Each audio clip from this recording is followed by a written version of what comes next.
Hello everyone, welcome to my channel, The China Diaries. I am an expat living in China and I'm here really to bring you non-political ideas and thoughts about China. So today I want to talk to you about living costs here in the Middle Kingdom. How much would you expect to spend on a daily basis? And of course, how much could you save as well in an average job that an expat would have over here, such as, teaching English as a foreign language. Well, first of all, I want to put a really nuanced point across, which is that we should be nuanced.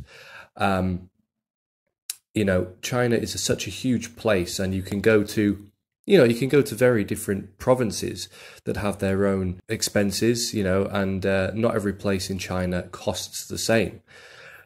But I think this country has had a reputation in the expat community for being very decently priced, and certainly getting by day to day is, the costs are extremely reasonable. I think also there is a lot of opportunity to save an appreciable amount of money over here. Now let's just get to the living costs in this city here in Qingdao. Qingdao is a coastal city. It's not too far from Shanghai or Beijing. It's kind of equidistant between the two. So it's ideally located. You can go to either city, north or south, taking a train or a plane, and it won't take you, too much time to get there. And in terms of living here, I mean, Beijing and Shanghai are probably the two most expensive cities in China. This city is a lower tier. And generally, the tier system, you can kind of put that alongside the price. So the higher the tier, the higher the cost of living. But it is decently priced. In terms of most goods, I would say that you pay slightly less or the same as what I paid in the UK for things like food. But again, it all depends where you shop. And in any city you go to, whether it be a market or somewhere, you can easily live on a budget amount of money. So in terms of the transportation system, this is really where I save a lot of money and what I'm really impressed by. Now, China has, a high-speed rail system, and it's very convenient to take this when going to other cities, such as Beijing or Shanghai. The amount of money that you'll pay, again, depends on what kind of time you're wanting to go. So if it's peak season, and it differs. But I would say that generally the price of the train tickets and also metro, subway are all very reasonably priced. I can take a trip to the more sort of metropolitan side of town, and I wouldn't pay any more than about 50, the equivalent of about 50 British pence for that. So it's very, very reasonable and very cheap, convenient to take the subway. But if you wanted to take a bus, the price is also very decent. You're talking, maybe 10 kwai, which is about £1 to go to many parts of town. Although I've never really taken the bus, so I wouldn't know too much about the pricing, but I know from other people that it's cheap. And certainly cheaper than taking a car. If you want to take a Didi, which is kind of like China's version of Uber, although I would contend it's slightly better, and it's available in all cities in China. Again, you'll be paying a very low price for what you get. You can really travel to another part of town. I can travel maybe 15 kilometers and pay about 40 kwai, which is about, I don't know, £4.50, £5 to get to the other side of town, any time of day. And it's super quick, convenient. You get your own space. It's such a good price. So that's transportation. And again, we also talk about flight tickets and things, but this is not something that you usually do. This is not something that you would usually do on a day-to-day basis.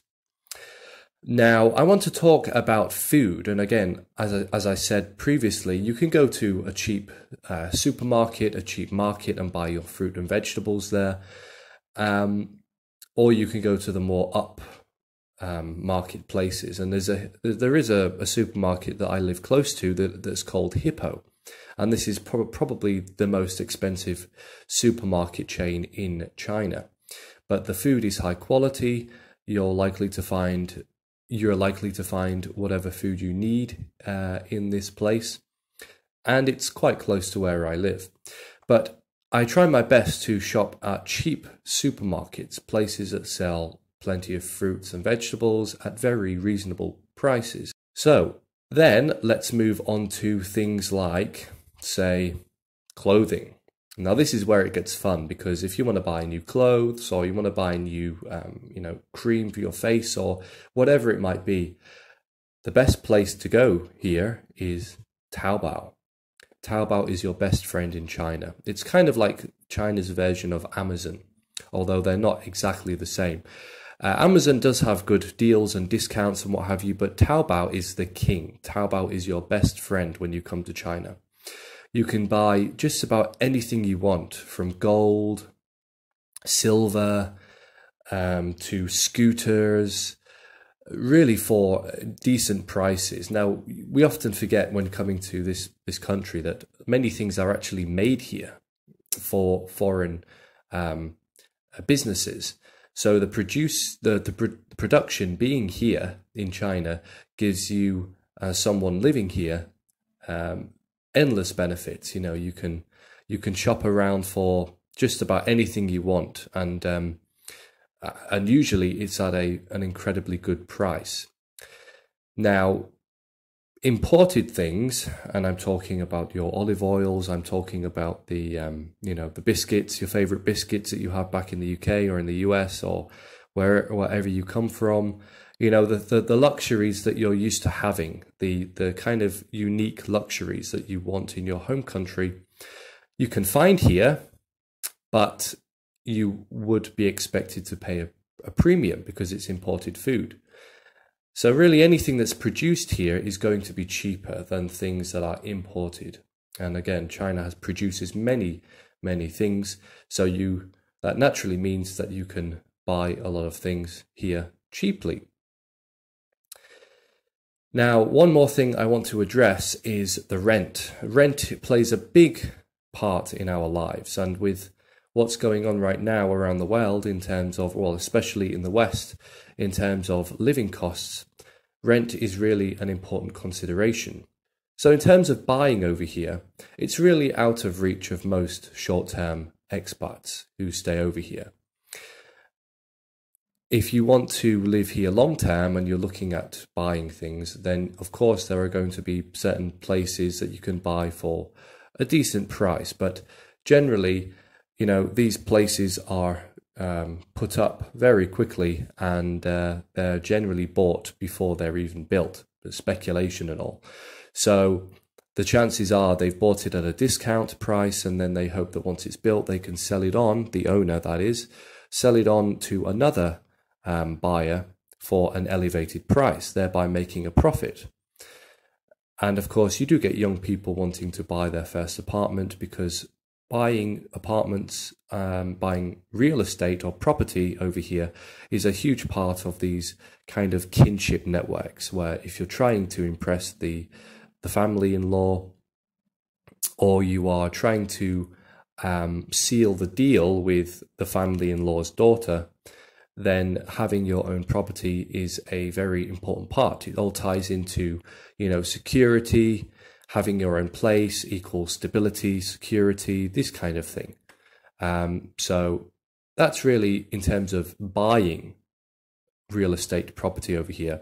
When I talk about renting, I live in a place. This place here is very decently sized. It has 2 bedrooms and, a fairly small kitchen, but a nice kind of dining area and a living room, and it's fully furnished. It has a TV. When I first came here, I managed to secure this place for less than 3,000 RMB a month, which is, well, in terms of Great British pounds, I would say that's roughly about £330 a month, which is a decent price. But I also managed to get the price down ever so slightly. The landlord gave me a discount. He said, okay, I'm going to let you stay here because you seem to be a reasonable guy. So he put the price down ever so slightly. So I actually managed to secure this apartment in a very downtown. I mean, it's not the most downtown area you can be in this city, but it's certainly at the center of everything. You have shopping malls nearby, you have supermarkets, you have, leisure areas, parks. The beach isn't that far away. You have a nice river walk down here. And I managed to buy all of this, I managed to get myself this apartment in this location for a very reasonable price. Now let's talk about bills. So I'm talking gas, electricity, water. And this is, again, another area where the price is so reasonable. It's so cheap. I can really go for maybe 2 months of heavy, not heavy, but reasonably high electricity usage. I'm not at home too often because I'm always working and doing things, but most of the time I come home and I put the TV on, or I charge my phone, I cook using a cooker, I maybe put the AC on, and still the electricity manages to last. If I put maybe 200 kwai, which is about £25 onto the meter, that can last me upwards of a month or 2 months easily. The same with water. I can use a lot of water, and 200 kwai will get me 2-3 months of water, maybe even more. The same with gas. I use it for the heating, use it for cooking on the stove, and again I can put in 200 and get more than 2 months comfortably off that. So there really are plenty of opportunities to save money over here in China. For most expats, that is all they will have to worry about. And as of now, inflation in China is not exactly it's not ridiculously high like in the West, that's for sure. In fact, fuel prices, food prices, really everything has remained relatively stable. And the only thing that's changed those prices is, internal things. Maybe the lockdowns shut down a few businesses and maybe they elevated prices a little bit. But in terms of external influence, in terms of the geopolitical situation, really as of now, as of this date, there hasn't been a considerable inflation with produce and assets over here. That's in stark contrast to what's going on in the West right now. And we can see that there is a very dire situation when it comes to many people's living costs and ability to deal with them. Unfortunately, we have seen inflation in the UK and in the US go up to upwards of 8 or 9%. We've seen interest rates go up. Really, it's getting more expensive to borrow money. And it's also getting a lot more difficult to keep up with, gas bills, electricity bills, rent, food, just the bare essentials, shelter, food. And it's really a harrowing situation. All right, so I think I have covered most points, the points that I wanted to cover, the basics that expats coming here would have to think about. And it's also maybe giving you a bit of food for thought about how people over here in the East are coping with this whole geopolitical crisis that's going on in Russia and now with Taiwan. So really, people over here, they are managing to really live comfortably. Aside from the changes to their individual liberty now and then when it comes to lockdowns, actually most of the time it's a very reasonable and very comfortable life over here when it comes to living costs and enjoyment. So I hope that you are all doing well, and I will see you in another video. Bye guys.